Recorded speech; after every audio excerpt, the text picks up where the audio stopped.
बरेली, उत्तर प्रदेश अपने चहल पहल भरे बाजारों, संकरी गलियों और जीवंत संस्कृति के लिए जाना जाने वाला शहर अचानक हाल के दिनों के सबसे भयावह अपराधों में से एक का केंद्र बन गया। आमतौर पर बच्चों की हंसी और स्ट्रीट फूड की खुशबू से गूंजने वाली गलियां डर और अविश्वास से घिर गईं। 13 जून 2022 की रात सिर्फ 10 साल की एक बच्ची बिना किसी सुराग के गायब हो गई। अगली सुबह उसका बेजान शरीर मोहल्ले के किनारे एक कब्रिस्तान में मिला। अगले दिनों में जो कुछ हुआ वह सिर्फ एक अपराध की कहानी नहीं थी, यह विश्वासघात, लापरवाही और हमारे बीच छिपे राक्षसों की एक दिल दहला देने वाली गाथा थी। पीड़िता रितिका शर्मा असाधारण सपनों वाली एक साधारण बच्ची थी। अपने माता पिता के लिए वह उनकी छोटी सी दुनिया की धड़कन थी। अपने दोस्तों के लिए वह हमेशा उनके खेलों में ऊर्जा भरती थी। पलक झपकते ही उसका भविष्य बेहद क्रूर तरीके से छीन लिया गया। लेकिन असली खौफ सिर्फ अपराध ही नहीं था। इसके बाद यही हुआ ये तथ्य कि आरोपी, जिस पर समुदाय का भरोसा था, न्याय का वादा करने वाली उसी व्यवस्था को चकमा देकर हवा में गायब हो गया। इस मामले ने बरेली को हिलाकर रख दिया, लेकिन इसने भारत की कानून व्यवस्था की खामियों की एक बड़ी सच्चाई को भी उजागर किया। कोई व्यक्ति जिसकी पहचान और नाम कुछ ही घंटों में हो जाता है, कैसे बच सकता है और कई दिनों तक लापता रह सकता है? क्या यह पुलिस की नाकामी थी, या यह किसी ऐसे अपराधी की चालाक योजना थी जो व्यवस्था का फायदा उठाना जानता था? रितिका की हत्या भारत में महिलाओं और बच्चों के खिलाफ अपराधों की लंबी सूची में सिर्फ एक और आंकड़ा नहीं है। ये याद दिलाता है कि सुरक्षा कितनी नाजुक है, खासकर सबसे कमजोर लोगों के लिए। ये हमें ऐसे सवाल पूछने पर मजबूर करता है जिन्हें हम अक्सर नज़रअंदाज कर देते हैं। हम अपने बच्चों को किसके भरोसे छोड़ रहे हैं? जब समय बीत रहा हो तो कानून प्रवर्तन एजेंसियां कितनी जल्दी कार्रवाई कर सकती हैं, और समाज अक्सर तभी क्यों जागता है जब बहुत देर हो चुकी होती है। पश्चिमी उत्तर प्रदेश का बरेली हमेशा से विरोधाभासों का शहर रहा है। एक तरफ यह अपने जीवंत बाजारों, प्रसिद्ध झुमका आभूषणों और भीड़ भाड़ वाली गलियों में साइकिल रिक्शा की निरंतर गड़गड़ाहट के लिए जाना जाता है। दूसरी ओर यह एक ऐसी जगह है जहां संकरी गलियां, तंग मोहल्ले और अधिक काम करने वाले परिवार अक्सर गरीबी और जीवनयापन के संघर्षों के साए में रहते हैं। ऐसे ही एक मोहल्ले में हलचल भरे किला चौराहा बाजार से मुश्किल से 1 किलोमीटर दूर रितिका शर्मा अपने परिवार के साथ रहती थीं।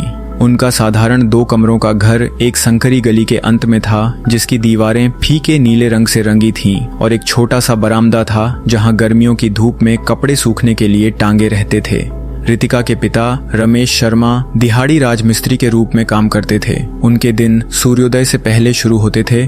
शहर के निर्माण स्थलों पर यात्रा करते, ईंटें और सीमेंट ढोते सिर्फ 10 साल की उम्र में ही उसमें जिम्मेदारी का गहरा एहसास पैदा हो गया था।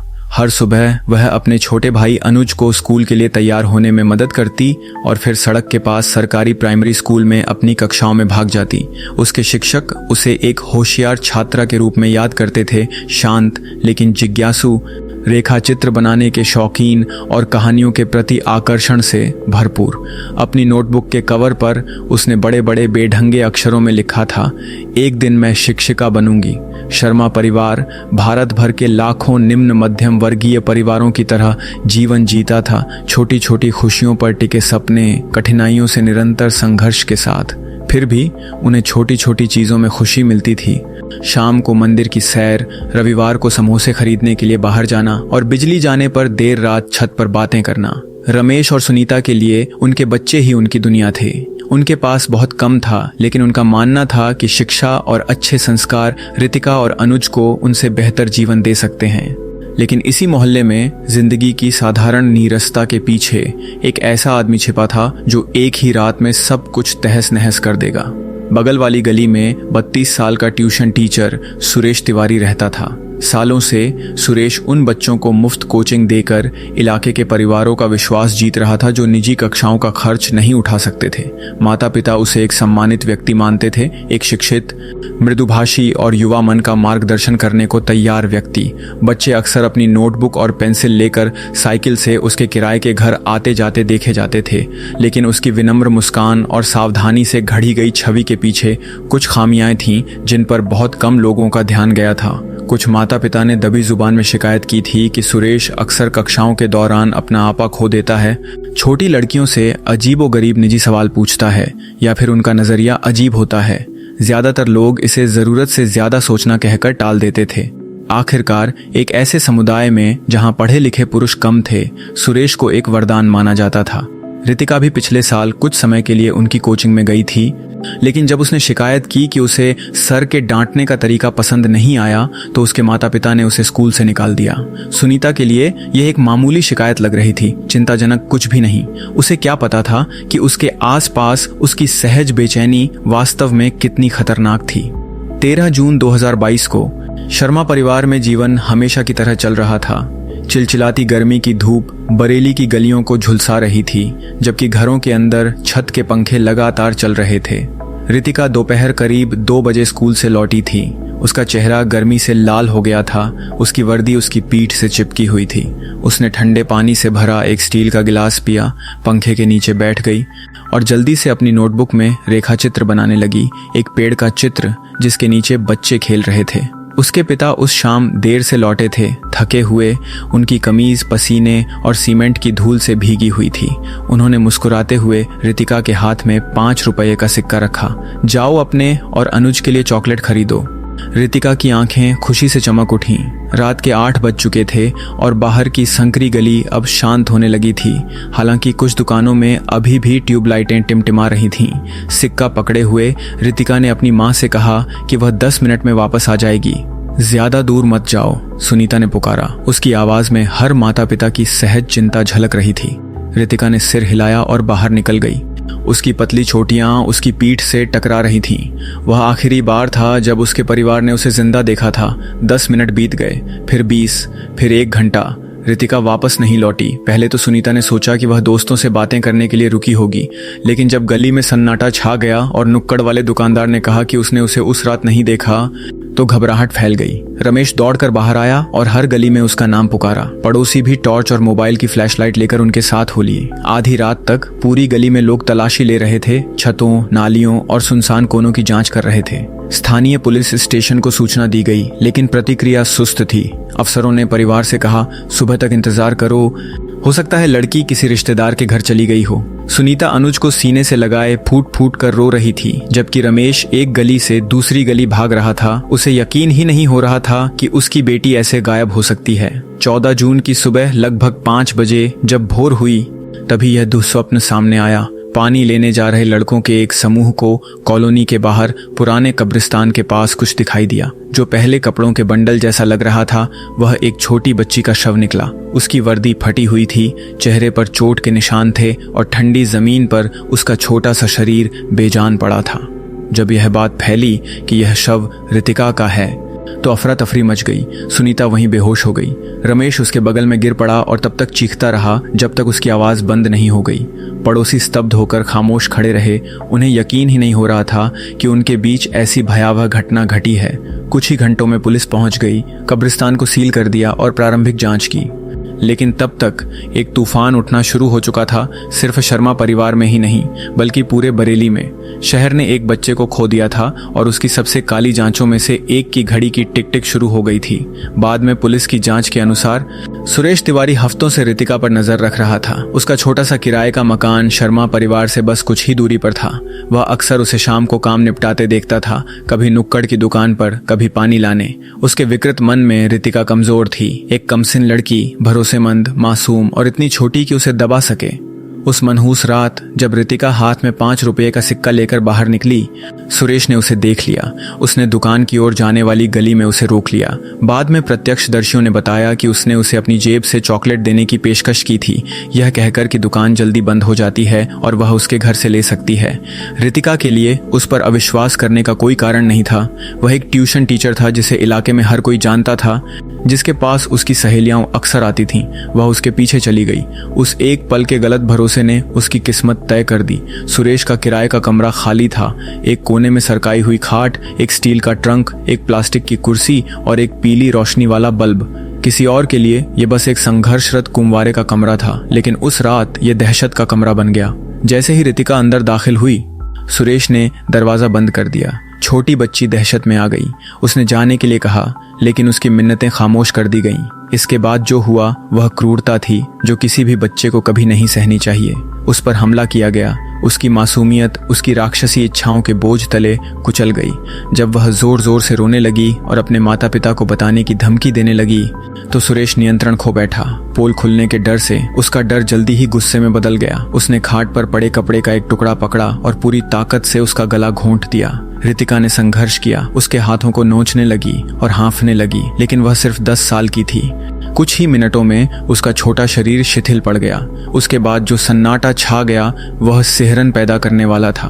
उस बंद कमरे में सुरेश उस बच्ची के बेजान शरीर को घूरता रहा जिसकी उसने अभी अभी हत्या की थी। उसकी कमीज पसीने से भीगी हुई थी, सांसें तेज चल रही थीं। एक पल के लिए वह भी अपने कृत्य की क्रूरता पर स्तब्ध रह गया, लेकिन पछतावे की बजाय उसने हिसाब किताब किया। यह जानते हुए कि शव उसके कमरे के अंदर नहीं रह सकता, सुरेश ने फुर्ती से काम लिया। आधी रात के आसपास जब बाहर गली शांत हो गई, उसने रितिका के शरीर को एक चादर में लपेटा, उसे कपड़ों की गठरी की तरह उठाए वह बाहर निकल गया। चलते हुए एक आवारा कुत्ता उस पर भौंक रहा था, लेकिन किसी ने ध्यान नहीं दिया। कुछ 100 मीटर दूर पुराना कब्रिस्तान अंधेरे में वीरान पड़ा था। उसकी टूटी हुई चारदीवारी और उगी हुई घास फूस ने उसे ऐसी जगह बना दिया था जहां रात में कोई नहीं जाता था। सुरेश ने रितिका के शरीर को वहां 2 कब्रों के पत्थरों के बीच रख दिया और उसे घास फूस और मिट्टी से ढक दिया। जब वह अपने कमरे में लौटा तो उसने उसे बाहर से बंद कर दिया और गायब हो गया।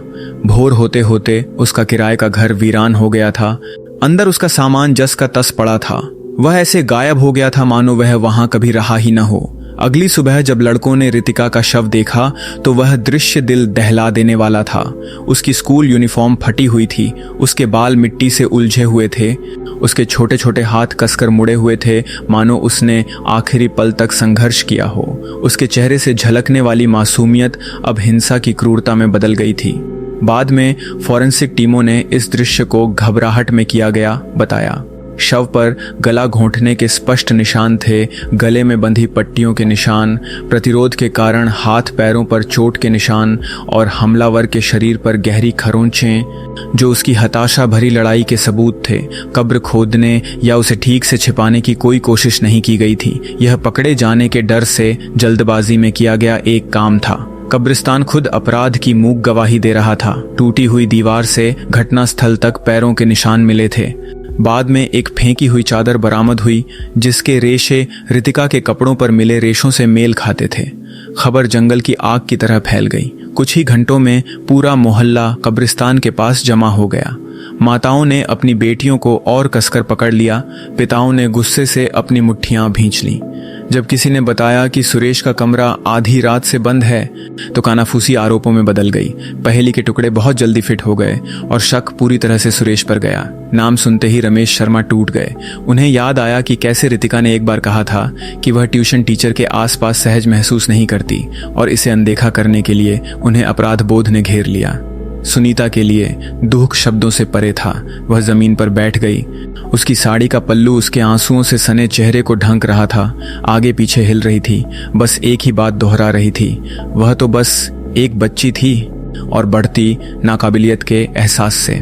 मनोवैज्ञानिकों ने समझाया कि सुरेश जैसे पुरुष अक्सर अपने से कमजोर लोगों पर कब्जा करना चाहते हैं। हमले का मतलब चाहत से कम और ताकत से ज्यादा होता है। रितिका उसका निशाना इसलिए नहीं बनी क्योंकि वह कौन थी, बल्कि इसलिए बनी क्योंकि वह कमजोर थी।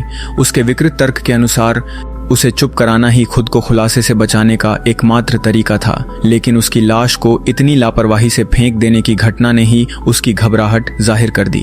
इससे पता चला कि वह कोई अपराधी नहीं बल्कि एक कायर था जिसका अपराध आवेग और डर से प्रेरित था। 14 जून की दोपहर तक बरेली में तनाव फैल गया था। पुलिस स्टेशन के पास विरोध प्रदर्शन शुरू हो गए। लोगों ने तुरंत कार्रवाई की मांग की। एक ऐसा आदमी जिसे सब जानते थे ऐसा अपराध कैसे कर सकता है? किसी ने उसे लड़की के साथ जाते कैसे नहीं देखा? सवालों का ढेर लग गया जिनके जवाब नहीं थे। जो बच्चे कभी गलियों में खुलेआम घूमते थे अब घरों में बंद थे। माता पिता एक दूसरे को फुसफुसाकर चेतावनियां दे रहे थे। हर अजनबी, यहाँ तक कि जाने पहचाने चेहरों पर भी शक कर रहे थे। वह विश्वास जो कभी समुदाय को एक सूत्र में बांधे रखता था रातों रात टूट गया। रमेश और सुनीता के लिए ये क्षति अपूरणीय थी। उनका घर जो कभी 2 बच्चों की बकबक से भरा रहता था अब सन्नाटे से गूंज रहा था। अनुज अपनी माँ से लिपटा हुआ था, इतना छोटा कि उसे समझ नहीं आ रहा था कि उसकी बहन वापस क्यों नहीं आ रही है, फिर भी इतना बड़ा कि उस खालीपन को महसूस कर सके। 14 जून 2022 की सुबह रितिका के बेजान शरीर की खोज ने बरेली की सबसे गहन पुलिस जांचों में से एक की शुरुआत की। अपराध जघन्य था। आरोपी की पहचान पड़ोसियों ने पहले ही कर ली थी, फिर भी वह किसी तरह छिप गया। इसके बाद समय के साथ एक दौड़, एक हाई प्रोफाइल तलाशी अभियान और यह परीक्षा शुरू हुई कि क्या न्याय सचमुच मिल सकता है। उस सुबह जब किला पुलिस स्टेशन के पुलिस अधिकारी कब्रिस्तान पहुंचे तो माहौल पहले से ही अशांत था। सैकड़ों स्थानीय लोग जमा हो गए थे, कुछ नारे लगा रहे थे तो कुछ तत्काल गिरफ्तारी की मांग कर रहे थे। अधिकारियों की छोटी सी टीम को नियंत्रण बनाए रखने के लिए संघर्ष करना पड़ा। सबसे पहले पहुंचने वाले सब इंस्पेक्टर राजेश कुमार ने तुरंत स्थिति की गंभीरता को भांप लिया। लड़की के शरीर पर यौन उत्पीड़न और हत्या के स्पष्ट निशान थे। समुदाय पहले से ही ट्यूशन शिक्षक सुरेश तिवारी पर उंगली उठा रहा था, जिसका किराए का कमरा बंद था। परिस्थिति जन्य साक्ष्य भारी लग रहे थे, लेकिन संदिग्ध खुद गायब हो गया था। दोपहर तक रितिका के पिता ने औपचारिक रूप से एक प्राथमिकी प्रथम सूचना रिपोर्ट दर्ज की, जिसमें सुरेश को नाबालिग के खिलाफ बलात्कार, हत्या और यौन अपराधों से बच्चों का संरक्षण पोक्सो अधिनियम के तहत मुख्य आरोपी के रूप में नामित किया गया। इसके साथ ही जांच आधिकारिक तौर पर शुरू हो गई। लखनऊ की फोरेंसिक साइंस लेबोरेटरी से फोरेंसिक विशेषज्ञों को कब्रिस्तान और सुरेश के बंद कमरे दोनों की जांच के लिए बुलाया गया। उसके कमरे के अंदर उन्हें बिखरी हुई नोटबुक, एक टूटा हुआ चश्मा का फ्रेम और बिस्तर की चादर पर खून के हल्के निशान मिले। बेडशीट के रेशे रितिका के शव के पास मिले रेशों से मेल खाते थे। कब्रिस्तान में उन्होंने मिट्टी के नमूने, बालों के रेशे और टूटी हुई चारदीवारी से उंगलियों के निशान एकत्र किए। आकार 9 के पैरों के निशान, जिनकी बाद में सुरेश की चप्पलों से मेल खाने की पुष्टि हुई, सीधे उस स्थान तक ले गए जहां रितिका का शव फेंका गया था। शाम तक पुलिस ने घोषणा की कि सबूत सुरेश को अपराध से मजबूती से जोड़ते हैं। फिर भी स्पष्ट निशान के बावजूद उसका पता नहीं चल पाया। सुरेश कैसे भाग गया? जांचकर्ताओं ने गवाहों के बयानों से उसकी गतिविधियों का पता लगाया। रितिका का शव फेंकने के बाद वह कुछ देर के लिए अपने कमरे में लौटा, उसे बाहर से बंद कर दिया और एक छोटा बैग लेकर चला गया। उसे आखिरी बार रात के करीब 1 बजे बरेली जंक्शन रेलवे स्टेशन की ओर जाते देखा गया था। उसके बाद से उसका पता लगाना मुश्किल हो गया। उसका मोबाइल फोन आधी रात से ही बंद था, जिससे इलेक्ट्रॉनिक ट्रैकिंग लगभग असंभव हो गई थी। पुलिस को शक था कि वह अपने पैतृक जिले प्रतापगढ़ जाने वाली किसी ट्रेन में सवार हो गया होगा। उसके रिश्तेदारों के घरों पर छापे मारे गए, लेकिन वह हमेशा एक कदम आगे रहता था। कुछ अधिकारियों ने दबी जुबान से स्वीकार किया कि अगर रितिका के लापता होने की सूचना मिलते ही पुलिस तुरंत कार्रवाई करती तो सुरेश को भागने से पहले ही पकड़ा जा सकता था। इस देरी से समुदाय में गुस्सा भड़क उठा और कई लोगों ने पुलिस पर लापरवाही का आरोप लगाया। अगले दिन तक यह मामला राज्य के नेताओं के ध्यान में आ गया। मुख्यमंत्री योगी आदित्यनाथ ने सार्वजनिक रूप से अपराध की निंदा की और बरेली पुलिस को शीघ्र गिरफ्तारी सुनिश्चित करने का आदेश दिया। वरिष्ठ पुलिस अधीक्षक एसएसपी रोहित सिंह सजवान ने स्वयं जांच का जिम्मा संभाला। बरेली, प्रतापगढ़ और लखनऊ के अधिकारियों सहित 3 विशेष टीमें गठित की गईं। राजनीतिक दबाव बढ़ता गया। हर मीडिया संस्थान ने रितिका की कहानी को प्रमुखता से छापा और न्याय की मांग कर रहे प्रदर्शनकारियों की तस्वीरों के साथ उसकी मुस्कुराती हुई स्कूल की तस्वीर भी छापी। आरडिया, जस्टिस फॉर रितिका जैसे हैशटैग के तहत सोशल मीडिया पर अभियान शुरू हो गए, जिससे यह मामला बरेली से कहीं आगे तक फैल गया। जांच एक व्यापक तलाशी अभियान में बदल गई।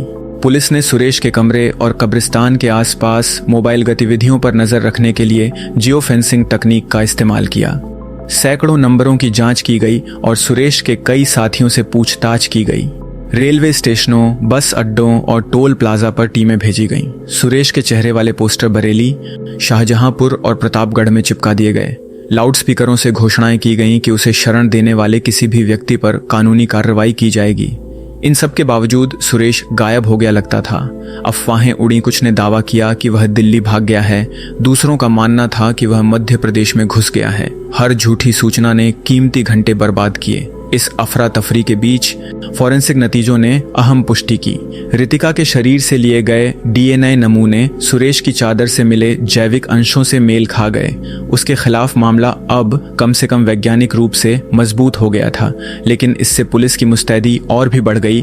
पुलिस के पास अब उसके अपराध के निर्विवाद सबूत थे, फिर भी वे उसे अदालत में पेश नहीं कर सके। वह जितने ज्यादा समय तक आजाद रहा, कानून प्रवर्तन की प्रभावशीलता पर उतने ही ज्यादा सवाल उठते रहे। तीसरे दिन तक बरेली उबल रहा था। स्थानीय महिला समूहों ने थाने के बाहर विरोध प्रदर्शन आयोजित किए।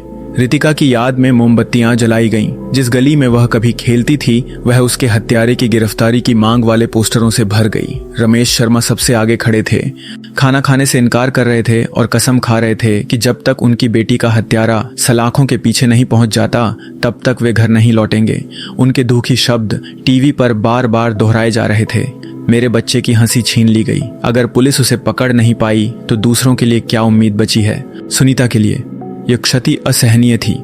उन्होंने किसी से बात करना बंद कर दिया था। रितिका का स्कूल बैग पकड़े चुपचाप एक कोने में बैठी थी। उनका छोटा बेटा अनुज घर में बेमतलब घूमता रहा, पूछता रहा कि उसकी बहन कब वापस आएगी। पर्दे के पीछे पुलिस विभाग में तनाव उबल रहा था। कुछ अधिकारियों ने रितिका को लापता दर्ज करने में शुरुआती देरी को सुरेश को शुरुआती बढ़त दिलाने के लिए जिम्मेदार ठहराया। दूसरों ने तर्क दिया कि जिस तेजी से वह गायब हुआ उसे देखते हुए उसे रिश्तेदारों से मदद मिली होगी। एसएसपी ने लगातार बैठकें की और चेतावनी दी कि अगर आरोपी जल्द नहीं मिला तो उनका करियर दांव पर लग सकता है। पुलिस का मनोबल गिरा, लेकिन दबाव ने उनके इरादे भी मजबूत किए। उन्हें कोई न कोई सफलता हासिल करनी ही थी। 5वें दिन एक अहम सुराग हाथ लगा। फतेहपुर में एक बस कंडक्टर ने बताया कि उसने सुरेश जैसा दिखने वाला एक आदमी इलाहाबाद प्रयागराज की ओर जाते देखा है। उसने नकाब पहना हुआ था और खुद को अलग थलग रखा हुआ था। बस अड्डे के सीसीटीवी फुटेज ने इस बात की पुष्टि की। इसके बाद एक पैटर्न उभरने लगा। सुरेश रिश्तेदारों के घरों के बीच आ जा रहा था और जाने से पहले सिर्फ एक रात रुकता था। हर बार जब पुलिस उसके करीब पहुंचती तो वह भागने में कामयाब हो जाता। इससे पता चलता है कि कोई उसे पहले से आगाह कर रहा था। जांचकर्ताओं ने उसके रिश्तेदारों के फोन कॉल्स पर गुप्त रूप से नजर रखनी शुरू कर दी ताकि उसकी लोकेशन का सुराग मिल सके। सफलता अंततः 7वें दिन सुरेश के ननिहाल प्रतापगढ़ जिले के कुंडा से एक सफलता मिली। खुफिया जानकारी के आधार पर पुलिस ने तड़के सुबह उसके चाचा के घर पर छापा मारा। पहले तो घर खाली दिखाई दिया, लेकिन तलाशी में पीछे की तरफ एक बंद गोदाम मिला। अंदर एक चटाई पर सिकुड़ा हुआ सुरेश था। उसकी दाढ़ी बढ़ी हुई थी, उसके कपड़े गंदे थे और कई दिनों तक छिपने से उसका चेहरा पीला पड़ गया था। एक पल के लिए उसने भागने की कोशिश की, लेकिन अधिकारियों ने उसे पकड़ लिया। तलाशी समाप्त हो गई थी। बरेली पुलिस मुख्यालय में सुरेश ने पहले तो सब कुछ नकार दिया, लेकिन फोरेंसिक सबूतों के सामने आने पर वह टूट गया। उसके कबूलनामे के विवरण रोंगटे खड़े कर देने वाले थे। उसने रितिका को चॉकलेट का लालच देकर उसके साथ मारपीट करके और जब उसने अपने माता पिता को बताने की धमकी दी तो उसका गला घोंटकर उसकी हत्या करने की बात स्वीकार की। उसका मकसद, जैसा कि मनोवैज्ञानिकों ने बाद में समझाया, दबी हुई कुंठा और अधिकार की भावना में निहित था। अपनी बाहरी प्रतिष्ठा के बावजूद जीवन में अपनी असफलताओं को लेकर उसके मन में गहरी असुरक्षाएं थीं। कोई स्थिर करियर नहीं, शादी की कोई संभावना नहीं और लगातार आर्थिक तंगी। रितिका की मासूमियत उसकी ताकत का एक विकृत रास्ता बन गई। जब उसने विरोध किया तो पोल खुलने के डर ने उसे घेर लिया और हत्या कर दी। बाद में उसका भागना उन परिणामों से बचने की एक हताश कोशिश थी जिनके बारे में उसे पता था कि वे अपरिहार्य थे। उसकी गिरफ्तारी की खबर जंगल की आग की तरह फैल गई। पुलिस स्टेशन के बाहर भीड़ जमा हो गई। कुछ लोग उसे सौंपने की मांग कर रहे थे। रमेश शर्मा हालांकि टूट चुके थे, आखिरकार खुद को चुपचाप शोक मनाने की अनुमति दे दी, यह जानते हुए कि उनकी बेटी को ले जाने वाला व्यक्ति अब हिरासत में है। सुनीता के लिए गिरफ्तारी से कोई राहत नहीं मिली। न्याय का कोई मतलब नहीं है, उसने एक रिपोर्टर से फुसफुसाते हुए कहा। मेरी बेटी कभी वापस नहीं आएगी। जांच ने आखिरकार नतीजे दिए, लेकिन बरेली में जो दर्द उसने उजागर किया था वह अभी और लंबा चलेगा। बरेली में 13 जून 2022 की शाम किसी भी अन्य शाम की तरह शुरू हुई थी। दिन की गर्मी ठंडी हवा में बदल रही थी। परिवार रात के खाने की तैयारियां कर रहे थे और आस पड़ोस के बच्चे अभी भी बाहर थे, अपना खेल खत्म करने को तैयार नहीं थे। उनमें से एक रितिका शर्मा भी थी जो कुछ महीने पहले ही 10 साल की हुई थी। वह बहुत ही जिंदा दिल और अपनी गली में असीम ऊर्जा वाली बच्ची के रूप में जानी जाती थी। उस रात उसके माता पिता ने सोचा कि वह कुछ मिनट और खेलने के बाद घर आ जाएगी, लेकिन ये मिनट एक असहनीय सन्नाटे में बदल गए। जब रितिका वापस नहीं लौटी तो उसकी माँ उसे पुकारते हुए बाहर निकली। पड़ोसी भी आसपास की गलियों में खोजबीन में शामिल हो गए। बरेली के फकीराबाद इलाके में उनके मोहल्ले की छोटी गलियां चिंतित आवाजों से गूंज उठीं। पहले तो लोगों ने सोचा कि वह किसी दोस्त के घर में भटक गई होगी या समय का ध्यान नहीं रख पाई होगी, लेकिन जैसे जैसे मिनट घंटों में बदलते गए दहशत फैल गई। देर रात तक स्थानीय लोगों के एक समूह ने खोज का दायरा बढ़ाने का फैसला किया। टॉर्च और मोबाइल की फ्लैशलाइट लेकर उन्होंने खाली मैदानों, स्कूल के प्रांगणों और मंदिरों की छानबीन की। ऐसा लग रहा था जैसे उसने पहले से ही भागने की योजना बना रखी थी, क्योंकि उसे पता था कि पुलिस की पहली तलाशी से कैसे बचना है। जब तक रितिका का पोस्टमार्टम हुआ और एफआईआर दर्ज हुई, इमरान गायब हो चुका था। रितिका की हत्या के बाद के पहले 24 घंटे बेहद अहम थे। पुलिस ने पड़ोसियों, दोस्तों और दुकानदारों से पूछताछ की जिन्होंने उसे आखिरी बार देखा होगा। कुछ लोगों ने उस शाम इमरान को कब्रिस्तान के पास देखे जाने की बात याद की। कुछ ने उसके अचानक इलाके से गायब होने का जिक्र किया। बहुत जल्द सारी उंगलियां उसकी ओर उठ गईं, लेकिन उसके बाद हुई तलाशी ने एक और गहरा सच उजागर किया। एफआईआर में नाम दर्ज होने के बाद भी एक अपराधी कितनी आसानी से बच सकता है।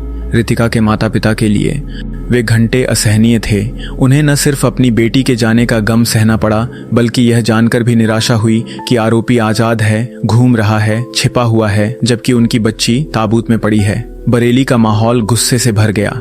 थाने के बाहर विरोध प्रदर्शन शुरू हो गए। स्थानीय लोगों ने तुरंत गिरफ्तारी की मांग की और अधिकारियों पर बहुत सुस्त और लापरवाह होने का आरोप लगाया। कई दिनों की टाल मटोल के बाद इमरान खान की गिरफ्तारी से बरेली को अस्थायी राहत मिली। खबर फैलते ही पुलिस स्टेशन के बाहर भीड़ जमा हो गई। नारे लगाए गए, मोमबत्तियां जलाई गईं और कई लोगों को उम्मीद की किरण दिखाई दी कि अब न्याय होगा। लेकिन जीत के उस पल के पीछे एक गहरा जख्म छिपा था जिसे कोई भी गिरफ्तारी कभी नहीं भर सकती थी। रितिका चली गई थी और इस दुनिया में कुछ भी उसे वापस नहीं ला सकता था। इसके बाद हुई अदालती सुनवाई पत्रकारों, कार्यकर्ताओं और गुस्साए नागरिकों से भरी हुई थी, जो कड़ी से कड़ी सजा की मांग कर रहे थे। अभियोजन पक्ष ने एक मजबूत मामला पेश किया। डीएनए सबूत, कब्रिस्तान के पास उसकी मौजूदगी के चश्मदीद गवाह और यहाँ तक कि परिचितों के बयान भी, जिनसे पता चला कि इमरान ने अतीत में कैसे परेशान करने वाले व्यवहार किए थे।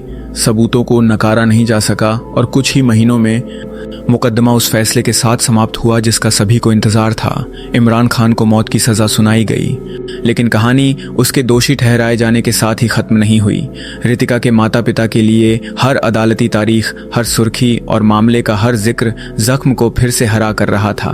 उनका घर, जो कभी किसी चंचल बच्चे की चहचहाहट से भरा रहता था, अब बस सन्नाटा था। उसकी किताबें शेल्फ पर जिसकी तस पड़ी थीं, उसका स्कूल बैग अब भी दरवाजे पर टंगा था। उनके लिए अदालत का इंसाफ घर के सुकून से बिल्कुल अलग था। उनके साथ एक ऐसा गम था जिसे कोई सजा मिटा नहीं सकती थी। बरेली शहर के लिए यह अपराध एक असहज सच्चाई छोड़ गया। लोगों को एहसास हुआ कि राक्षस हमेशा दूर से नहीं आते, वे इज्जत का मुखौटा पहनकर पड़ोस में भी रह सकते हैं। माता पिता ज्यादा सतर्क हो गए। बच्चों को अब आजादी से घूमने की इजाजत नहीं थी और मोहल्ले में हर अनजान चेहरे को शक की नजर से देखा जाता था। एक समुदाय जो कभी खुले दरवाजों के साथ रहता था, अब डर के मारे खुद को बंद कर लेता है।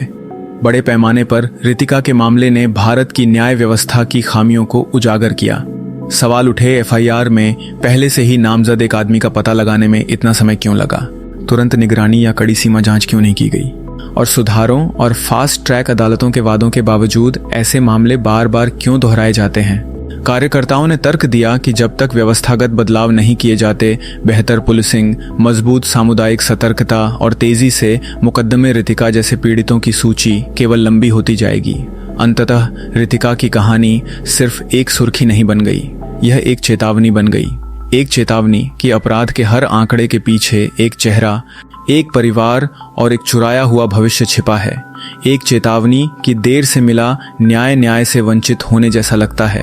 और सबसे महत्वपूर्ण बात, एक चेतावनी कि बच्चों की सुरक्षा केवल माता पिता की जिम्मेदारी नहीं है, यह पूरे समाज की जिम्मेदारी है। जैसे जैसे बरेली धीरे धीरे सामान्य जीवन में लौट रहा था, एक छवि कई लोगों के मन में अंकित रही। एक 10 वर्षीय लड़की का मुस्कुराता हुआ चेहरा। रितिका का मामला कागज पर तो बंद हो गया, लेकिन असल में इसने एक खुला दाग छोड़ दिया। एक ऐसा दाग जो आज भी यह सवाल खड़ा करता है, असली बदलाव आने में और कितनी रितिकाएं लगेंगी।